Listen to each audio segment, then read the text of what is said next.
So a little bit about sprouting. If you haven't tried it, you just get, say, organic garbanzo beans dried. You can get it in bulk. Organic lentils dried.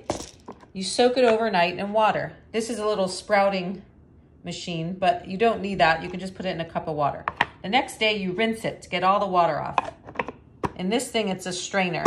Then you would just have the soaked, covered in water, but not soaking in water the next day, the lentils or garbanzo beans, but you can use peas or different things as well.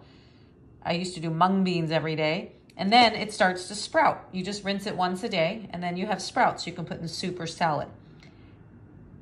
For vegan or vegetarian, it's a great source of protein. I just learned 1 cup of lentils is about 7 grams of protein.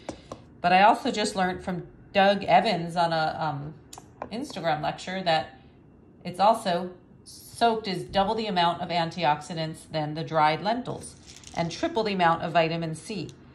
So it's lots of nutrients and it's living. It's called live foods. In New Mexico, about 15 years ago in my massage school, and it's called New Mexico School of Natural Therapeutics, we had living live food and raw food classes, which was about sprouting. It's beyond vegetables.